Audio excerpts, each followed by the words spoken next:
Hey there everybody, Miles here, and I've got your review for Gears of War 2. Now, the game has a few problems, but more than enough redeeming qualities to make it a great game. Let me start with the story. Gears 2 takes place 6 months after the events in the first game. As every day passes, Locust assaults upon the few remaining COG cities are becoming more and more daring, and the humans begin to think that their enemy is becoming desperate.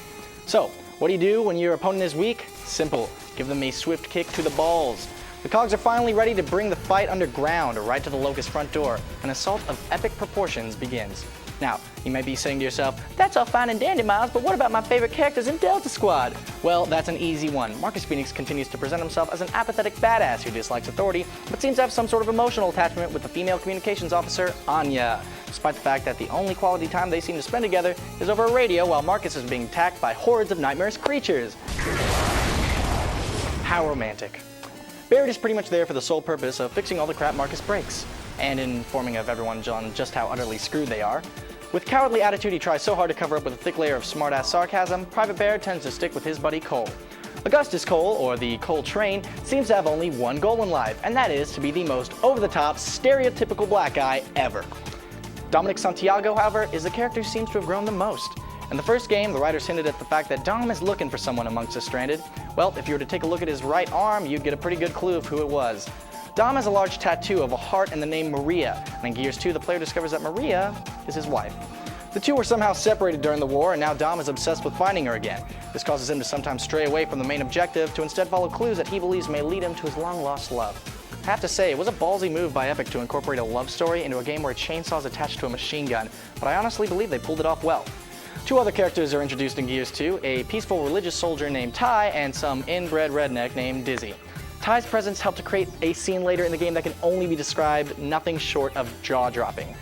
But Dizzy just made me want to shoot myself. Damn! It's darker than a rat's ass in here! Oh, and did I mention that Carmine's back? Yeah, it turns out that he actually had 3 brothers, and this one is the same voice with the same standard issue COG armor. Yeah, real subtle, you guys. Okay, on to gameplay. The guys over at Epic tried to mix things up a little bit in Gears 2 by adding new enemies, vehicles, and weapons. Overall, the additions were great, however, some of the vehicles became a nuisance. The campaign is much longer than the first, which helps a lot, but several of the missions are spent on board a giant tank and a weird ATV assault vehicle, rather than on your feet taking cover. It was fun for a while, but then it just tended to drag on. The controls for one vehicle, called the Centaur, mimicked those of Halo's Warthog. The only difference was that the ride wasn't as smooth, and sometimes the vehicle would get stuck in awkward positions, making it look like Marcus was trying to parallel park while simultaneously talking on his cell phone and doing his makeup in the mirror. On the bright side, AI are much more impressive in Gears 2, and some will actually come to pick you up after you've been down. My favorite addition, in fact, is the options you have when faced with a downed opponent. After you've been down, you can now crawl to safety by tapping A and moving the joystick in the direction you want to crawl. However, if a downed opponent is unable to make it back to their teammates before you find them, you can either A, curb stomp them, B, chainsaw them, C, pick them up and use them as a shield, or D, execute them with a custom move depending on the weapon you're currently holding. Awesome. Of course, the main reason players have enjoyed Gears franchise for so long is the online play. Playing Gears on Xbox Live demands that teams communicate and work together, otherwise you're destined for failure. Well, that concept hasn't changed, but the online setup has undergone quite a makeover. Just to list a few differences, Gears 2 adopts the Call of Duty style ranked matches. Unlike the first game, players now wait in a pre-game lobby to be set up with a match of players with similar skill. The only problem with that is now you're forced to sit for an eternity and wait for the game to find players for you to battle. Teams have also increased to 5 members rather than 4. There's an army of unlockable characters, and you can now customize what primary weapon you begin with. Oh, and did I mention there's a ton of new game types to play? And yet, the one thing that Epic truly did right in Gears of War 2 was that they realized what they did right in the first game, and they kept it. Aside from all the extras, Gears 2 is still Gears of War, which is outrageously fun to play. And now comes the hard part, breaking this all down.